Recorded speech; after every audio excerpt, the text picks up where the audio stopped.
शांति।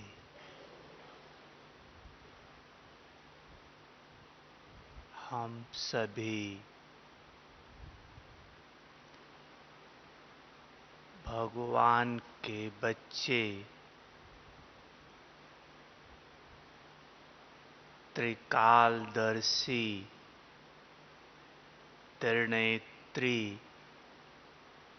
त्रिलोकीनाथ हैं। भगवान ने हम आप बच्चों को संगम युग पर तीनों कालों और तीनों लोकों की नॉलेज दे दी है। अभी हम आपको पता है कि तीनों लोक या तीनों काल क्या हैं और तीनों कालों में हम आप ब्राह्मण आत्माओं का पार्ट क्या है। तो संगम युग है पूरे कल्प का पार्ट ढूंढने का युग, और संगम युग पर स्वयं भगवान मिलता है जो सर्वश्रेष्ठ है, और उसके डायरेक्शन के आधार से हम आत्माएं पार्ट बजा रही हैं।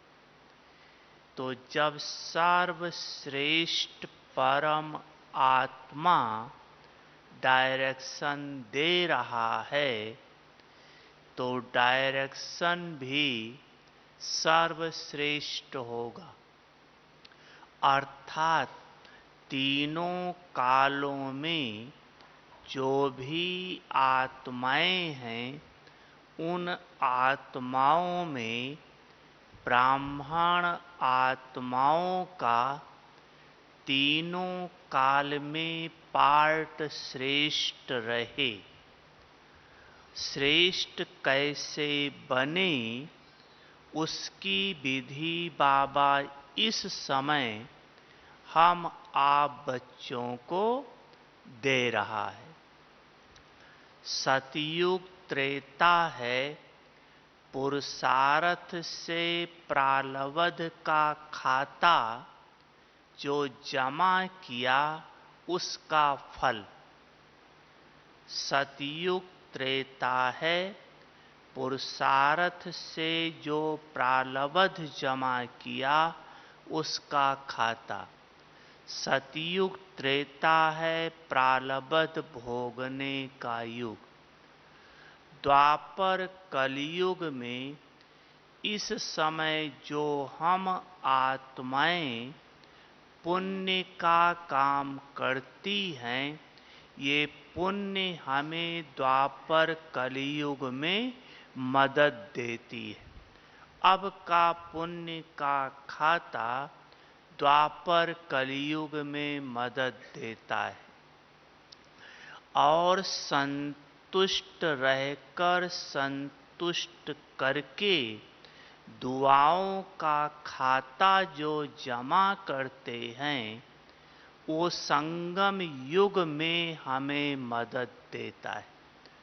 तो सतयुग त्रेता द्वापर कलयुग और संगम युग, इन तीनों युगों को श्रेष्ठ बनाना अर्थात हर प्रकार का खाता फुल करना, चाहे पुरुषार्थ का खाता, चाहे पुण्य का खाता, चाहे दुआओं का खाता, फुल जमा करना अर्थात तीनों कालों में श्रेष्ठ पद की प्राप्ति करना।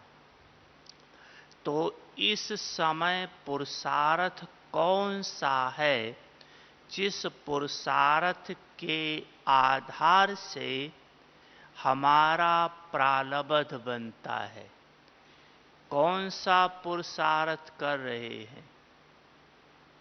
इस समय जिस पुरुषार्थ के प्रारब्ध से आपका सतयुग त्रेता पद है, आपका संगम युग का पुरुषार्थ है ज्ञान, योग, धारणा और सेवा, चारों सब्जेक्ट्स में फुल मार्क्स लेना। ज्ञान, योग, धारणा और सेवा, चारों सब्जेक्ट्स में फुल मार्क्स लेना। अब का फुल मार्क्स फुल पद दिलाएगा।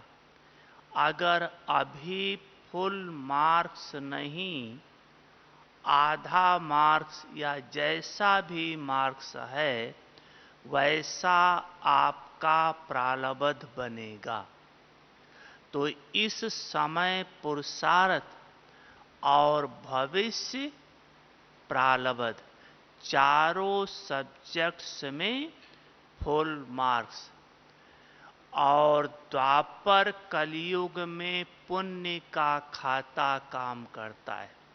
तो इस समय जो आप अज्ञानी आत्माओं को परम आत्मा से मिलाते हो या परम आत्मा से मिलाने में जो आपका तन मन धन खर्चा होता है, इससे जो आपको पुण्य मिलता है, यह पुण्य द्वापर कलयुग में काम आता है। कहा गया है संसार में सबसे बड़ा पुण्य का काम है किसी आत्मा को परम आत्मा से मिला देना, और सबसे बड़ा पाप का काम है किसी आत्मा को परमात्मा से दूर कर देना।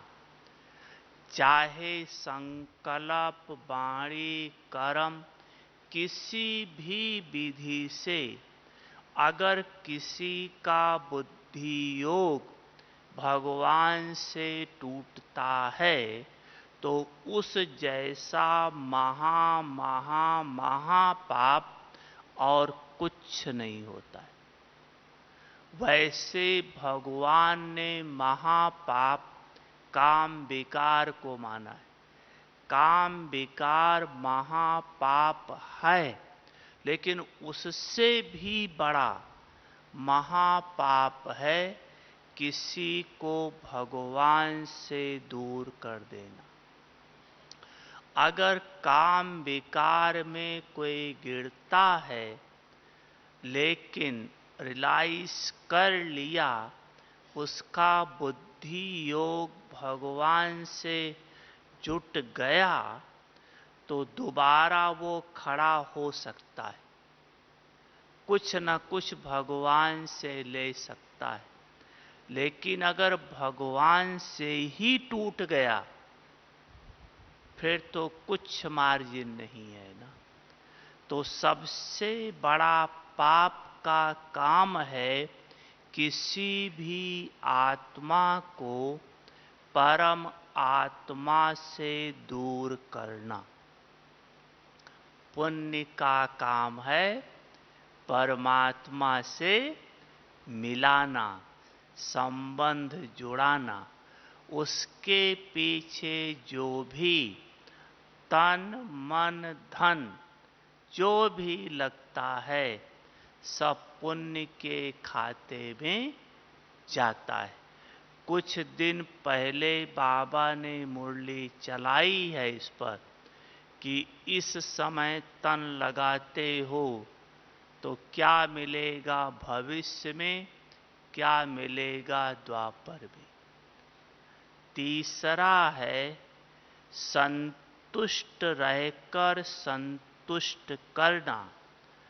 इससे जो ब्राह्मण आत्माओं की दुआएं मिलती हैं, ये दुआएं आपके आई बेल के समय बहुत काम आती। ब्राह्मणों को और कुछ नहीं चाहिए। जो ब्राह्मण आत्मा ब्राह्मणों से दुआ ले ले, वो पास विद आनर अवश्य बन जाएगा।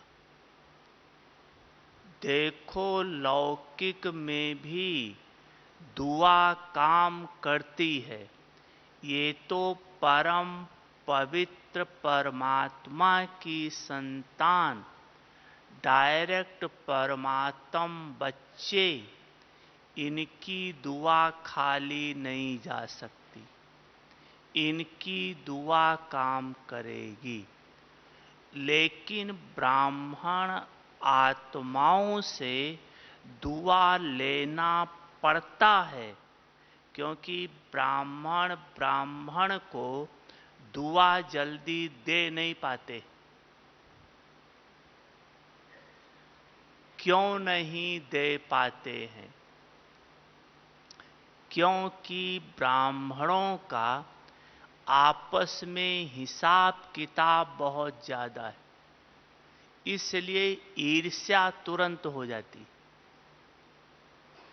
जरा सा भी समानांतर में हैं, आपके एक साथी को थोड़ा सा आगे बढ़ाया जाए, टीचर बहन थोड़ा सा उसका सम्मान ज्यादा कर दे, तो ईर्ष्या हो जाती। तुरंत लगता है ऐसा क्यों होता है? नहीं होता है? पांडव क्या कहते हैं? होता है। ईर्ष्या आती है, क्योंकि ब्राह्मणों के पास मोटी माया गई। अब सिर्फ छोटे छोटे बचे, और ये छोटे छोटे तंग करते। ईर्ष्या ब्राह्मणों में क्यों होती है? देखो, आपके सेंटर पर टीचर बहन है, एक ग्रुप ले करके आती है मधुबन में।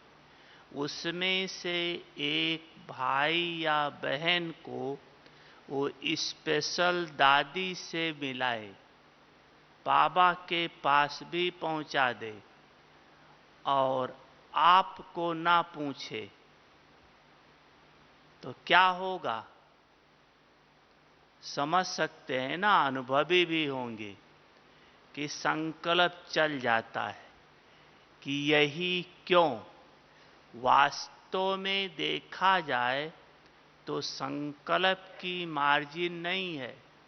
टीचर का काम टीचर जाने, उसमें मेरा क्या मतलब।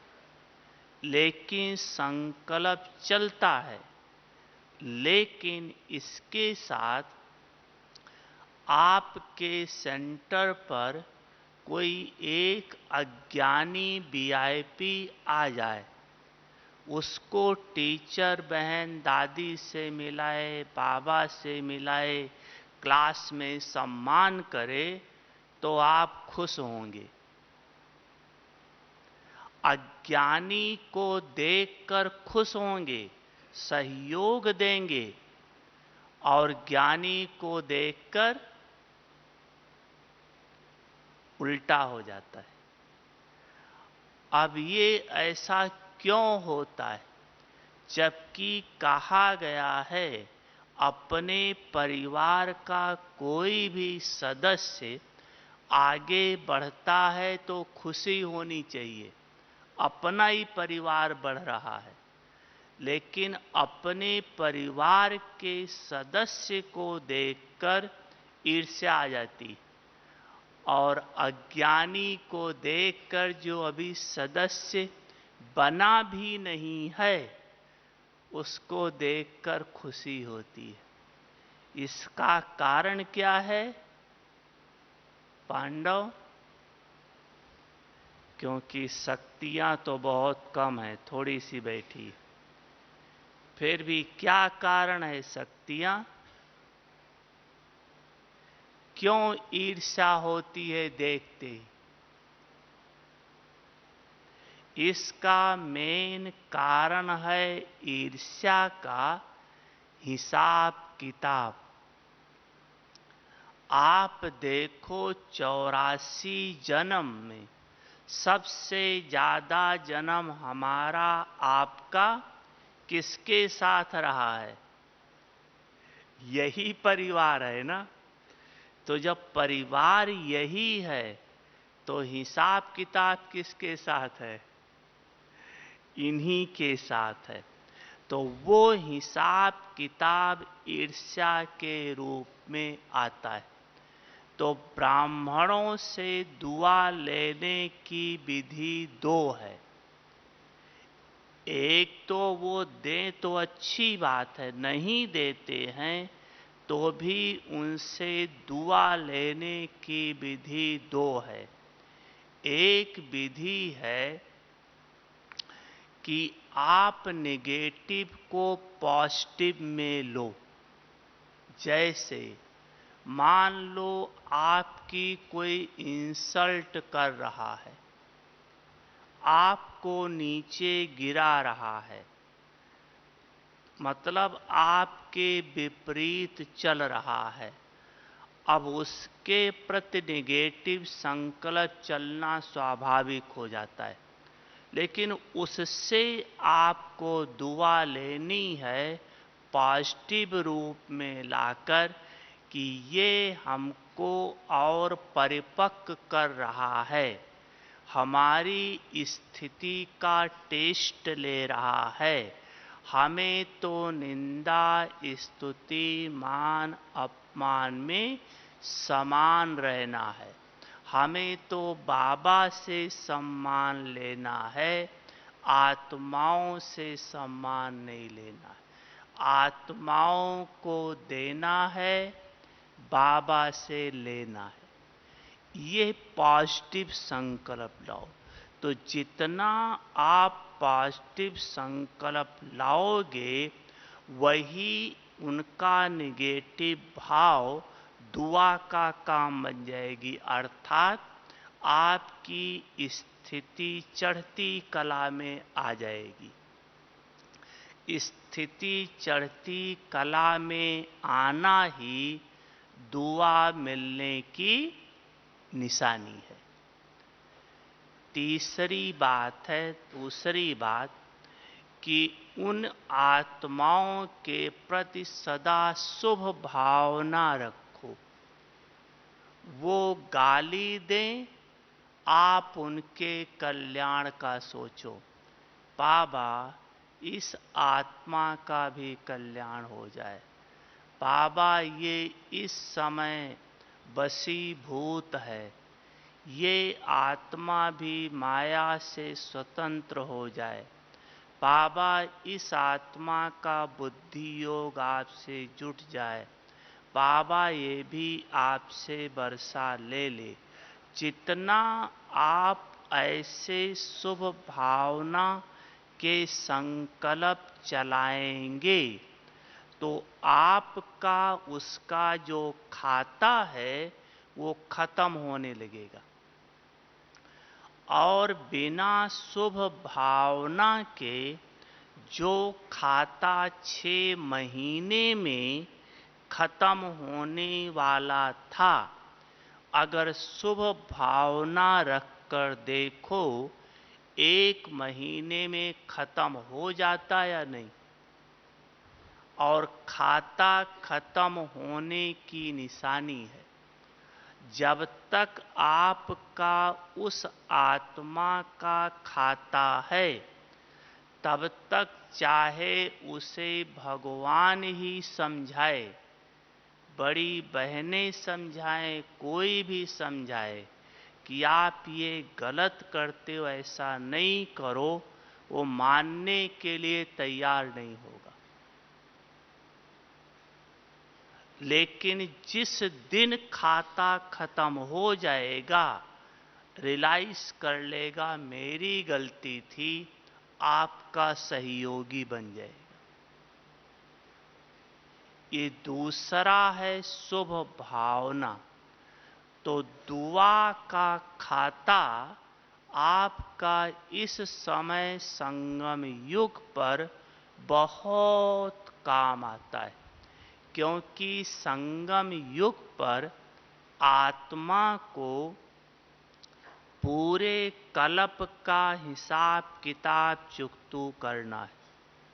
थोड़ा नहीं, पूरे कल्प का हिसाब किताब चुकतू करना है। आप सोचते होंगे सतयुग त्रेता में हमने तो कोई हिसाब किताब बनाया ही नहीं। सतयुग त्रेता में हिसाब किताब बनाया तो नहीं, लेकिन बनने का आधार वहीं से शुरू हो गया था।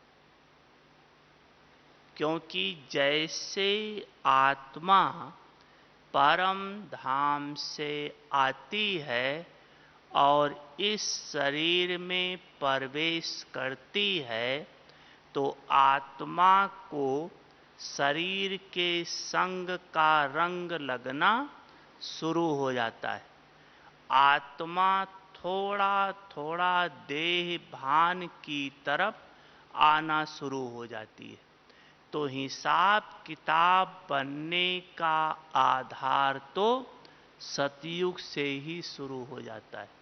हाँ, त्रेता के अंत तक पूरा देह अभिमान में आ जाते, फिर वहाँ से खाता बनना शुरू हो जाता है, लेकिन आधार सतयुग से ही बन जाता है। तो पूरे कल्प का खाता इस समय खत्म करना है। तो एक हंसी की बात है, ऐसे बाबा से हमने पूछा था कि बाबा पूरे कल्प में आत्मा ने अलग अलग शरीर से हिसाब किताब बनाया है, 84 शरीर लिया है। तो शरीर से, जिस शरीर से आत्मा ने हिसाब किताब बनाया, वो शरीर भोगे। इस शरीर ने तो बनाया ही नहीं, ये शरीर बेचारा क्यों भोगे? है या नहीं? आत्मा ने पाप कर्म किया दूसरे शरीर के साथ, तो वो शरीर भोगे ना। उस शरीर का हिसाब किताब ये क्यों भोगे? इसने तो कुछ गलती नहीं की। फल बीज आत्मा है, करती आत्मा है, आत्मा वही है, लेकिन शरीर तो अलग है ना। दुख आत्मा भोगती है, लेकिन अगर कटेगा तो हाथ कटेगा ना, आत्मा तो नहीं कटेगी ना। तो ये शरीर क्यों भोगे?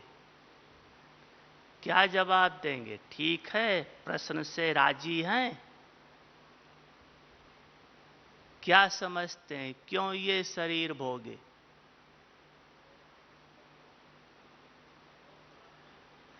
बहुत अच्छा उत्तर बाबा ने दिया था, रियल है, संतुष्टता का उत्तर है।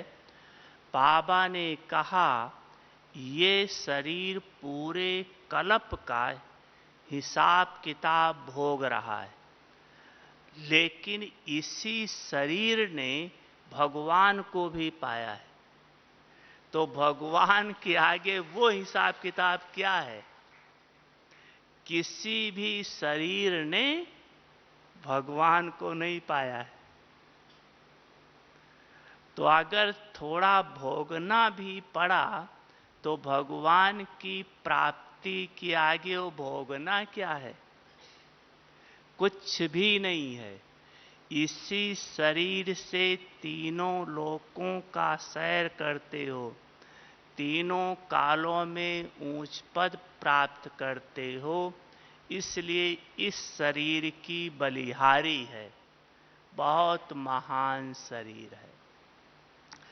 तो आप दुआ लो और दुआ दो, वो दुआ मिलेगी ही आपको जब ब्राह्मण आत्माओं से एक तो सच्ची सेवा करोगे उनकी तो दुआएं तो देंगे, लेकिन सबसे सुंदर विधि है दुआ लेने की, आप अपने को बाबा के श्रीमत प्रमाण, बाबा की याद में चलाओ। अगर उसके मन में संकल्प आपको देखकर आएगा तो जरूर कि देखो कैसे बाबा की याद में चलता है, कैसे पुरुषार्थ करता है, यही तो दुआ है। तो ब्राह्मणों से दुआ लेने की विधि है सबसे सुंदर श्रीमत प्रमाण स्वयं को चलाना, और ये दुआ बहुत मदद देगी आपको। ये दुआएं इस समय पुरुषार्थ में भी मदद देगी, क्योंकि दुआ आपके हिसाब किताब को खत्म करता है। दुआ बहुत बड़ा काम करता है। गीत है ना, जहाँ और कोई काम ना है वहाँ दुआएं काम आती हैं। कोई दिल से देते चलो दुआएं, कुछ ऐसे गीत है। तो दुआ बहुत बड़ा काम करती है। इतना ही नहीं, अभी आपका हिसाब किताब चुकतू करने में मदद देती है, योग लगाने में मदद देती है, धारणा करने में मदद देती है, और कई बार आई बेल आपका मान लो एकाएक एक्सीडेंट हो जाता है, कोई भी नहीं है, कहीं भी कुछ भी नहीं है, लेकिन दुआओं का खाता आपको मदद दिला देगा। वो कर्म का खाता था, वो होगा जरूर, लेकिन दुआओं का खाता मदद दिला देगा। एक छोटी सी बात एक याद आती है कि एक बार एक भाई रात को फैक्ट्री से आ रहा था घर। तो रास्ते में, करीब कुछ 10-15 साल पहले की बात है, मारुति कार में आ रहा था। एक ट्रक ने उस कार को ठोकर मारकर और भाग गया। तो ठोकर सामने से लगी थी, आमने सामने टकराया था। तो जो भाई था वो यज्ञ का अनन्य भाई था, तन मन धन से बहुत सेवा करता था। तो जब वो टकराई सामने से गाड़ी, तो उसका जो हैंडल था, स्टीयरिंग, वो आके यहाँ लगा। जब गाड़ी ऐसे पिचक गई सामने से और उसमें वो दब गया और कई जगह हाथ पैर की हड्डियां टूट गई, लेकिन बेहोश नहीं हुआ था। तो उसी गाड़ी में वो बैठा हुआ बाबा बाबा बाबा ऐसे मुंह से बोल रहा था। तो उस तरफ करीब 10 बजे का, 9-10 बजे का रात का समय होगा। तो कुछ लोग घूमने के लिए निकले थे सड़क पर। थोड़ी सड़क की भीड़ कम हो गई थी, ठंडी का दिन था। तो उन्होंने बाबा बाबा सुना आवाज। तो वो तीनों लोग शिरडी साईं बाबा को मानने वाले थे। तो उनके मन में विचार आया कि ये भी शायद साईं का भगत है, क्योंकि बाबा बाबा बोल रहा है। देखो बाबा की मदद। वो लोग उनके पास गए, उनको गाड़ी से बाहर निकाला। अब ले जाना था, क्योंकि खून बह रहा था, मार्जिन नहीं थी ज़्यादा समय, लेकिन हॉस्पिटल पास में ही था, करीब आधा किलोमीटर की दूरी पर था। तो ले जाना था, तो क्या किया, उधर से एक ठेला वाला सब्जी बेच के आ रहा था, तो उसी ठेले पर उसको लिटा करके उसको हॉस्पिटल जैसे लिटाया, लेकर चलने वाले थे, उतने में इन्हीं 3 लोगों के मिलने वाले कुछ लोग आए। इनको देखा तो बोला क्या हुआ? बोला अपना गुरु भाई का एक्सीडेंट हो गया है। तो वो गाड़ी में ले कर के गए, चूंकि ये बड़े लोग थे इसलिए हॉस्पिटल में फटाफट एडमिट हो गया, सब कुछ हो गया। रात का करीब 11 बज गया होगा। तो इतने बजे बड़े डॉक्टर तो चले जाते हैं घर, अब वहाँ छोटे ही डॉक्टर होते हैं। तो एडमिट करने में प्रॉब्लम आ रही थी कि बिना लौकिक के कोई साइन के एडमिट नहीं कर सकते। कोई लौकिक वाला चाहिए जो जिम्मेदारी ले, तभी एडमिट कर सकते हैं, नहीं तो लौकिक वाले बाद में केस कर सकते हैं, कुछ हो सकता है। तो इसके मुंह से बाबा बाबा निकल रहा था। तो वहाँ एक सरदार था, उसमें जो कंपाउंडर होते उनका जो टीम था, तो उसके मन में आया कि कई लोग आजकल सरदार में ना, पंजाबी में भी एक मौना होते हैं, एक बाल वाले होते हैं। तो उसने समझा ये मेरा गुरु भाई है, देखो बाबा कैसे मदद करता है। गुरु भाई समझकर उसने कहा मैं जिम्मेदारी लेता हूँ, कुछ होगा तो उसका जिम्मेदार मैं। उसको एडमिट किया, फर्स्ट एड की गई, डॉक्टर को फ़ोन किया, डॉक्टर को बुलाया, डॉक्टर आया, सब कुछ करके फिर डॉक्टर गया। सुबह जब 8 बजे डॉक्टर आया फिर दोबारा, तो डॉक्टर राउंड पर जाता है। तो जब डॉक्टर राउंड पर गया तो उसका कपड़े उपड़े से देखा तो डायरी निकली, घर वालों का फ़ोन नंबर था, घर पे फ़ोन किया, घर वाले भी तुरंत सब आ गए। इतनी देर में ये 3 लोग थे, ये भी नहा धो करके आ गए। जो भी थे सब वहाँ नहा धो करके, मतलब परिवार वाले भी, ये भी सब वहाँ थे। तो जब सबको उसने देखा तब उसके मुंह से निकला वाह बाप दादा वाह, वाह बाप दादा वाह। तो जब उसने बाप दादा कहा तो ये 3 लोग थे, बोला ये क्या, अभी तक बाबा बाबा करता था, बाप दादा कहाँ से आ गया। जब बाबा ने अपना पूरा काम करा लिया तो निकला बाप दादा। फिर लौकिक वालों ने पूरा परिचय दिया, रिजल्ट ये हुआ कि वो तीनों भी ज्ञान में चल पड़े। तो आप देखो, एक्सीडेंट हुआ, एक्सीडेंट, लेकिन उसकी दुआओं का खाता उसको वहां मदद दिया। कोई लौकिक वाले मदद देने वाले नहीं थे, कोई जानता ही भी नहीं था कि क्या है,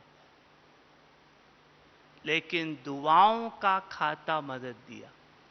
और इतना दुआओं का खाता, पास्ट का खाता भी खत्म हो गया, वर्तमान भी श्रेष्ठ इतना बन गया कि ये 3 जो रेगुलर स्टूडेंट बन गए, इसका बड़ा पुण्य कितना बड़ा मिला। क्योंकि संसार में कितना भी धन खर्च करो, लेकिन धन से परमात्मा नहीं मिल सकता है। कितना भी खर्च करो, अगर एक आत्मा को कोई भी परम आत्मा से मिला देता है तो उसका कितना श्रेष्ठ भाग्य बन जाता है। सोचो, तो उसने 3 आत्माओं को परमात्मा से मिला दिया एक्सीडेंट पर। श्रेष्ठ भाग्य का खाता काम करता है। तो ये दुआओं का खाता संगम युग पर बहुत काम करेगा। और इतना ही नहीं, ये दुआओं का खाता आपका धर्मराज के आगे भी बहुत मदद देगा, क्योंकि धर्मराज के आगे कर्मों का ही फल मिलता है। तो इस कर्म का फल भी धर्मराज के आगे मिलेगा। इसलिए संगम युग पर दुआओं का खाता जमा करना बहुत आवश्यक। जितना हो सके दुआएं लो। दुआएं लेने का आधार ही है निमित्त, निर्माण, निश्चल वाणी और निस्वार्थ भाव से सेवा करना। ब्राह्मणों में निमित्त, निर्माण, निश्चल वाणी और निस्वार्थ भाव से अगर इस रूप से सेवा करो तो दुआएं अवश्य मिलेंगी। और ये दुआएं आपको बहुत बहुत बहुत मदद देंगी, क्योंकि संगम युग पूरे कल्प का आधार है। अगर संगम युग आपका श्रेष्ठ है तो पूरा कल्प तो श्रेष्ठ रहेगा ही रहेगा। एक है बाप से दुआ लेना, एक है परिवार से दुआ लेना, और एक है अन्य अज्ञानी आत्माओं से दुआ लेना, एक है प्रकृति से दुआ लेना। दुआएं तो हमें कईयों से लेनी है, 4 से लेनी है। बाप से, स्वयं से, अज्ञानी आत्माओं से, ब्राह्मणों से और प्रकृति से, 5 से दुआएं लेनी। जो 5 से दुआएं ले सकता है वो बाप समान बन जाता है। लेकिन उसमें सबसे मुख्य है ब्राह्मण। अगर कोई ब्राह्मणों से दुआ ले लेता है तो बाप से तो मिल ही जाएगा, क्योंकि औरों से तो कुछ भी करो तुरंत मिल जाएगा, लेकिन ब्राह्मणों का खाता होने के कारण तुरंत मिलता नहीं है, लेना पड़ता है जबरदस्ती। ब्राह्मणों से, दूसरों से तो मिलता है लेकिन ब्राह्मणों से लेना पड़ता है। इसलिए यह एक लक्ष्य ले लो कि हमें दुआएं देना है और दुआएं लेना है। यह एक पाठ पक्का कर लो तो संगम युग श्रेष्ठ, तो पूरा कल्प आपका श्रेष्ठ बन जाएगा। अच्छा, ओम शांति।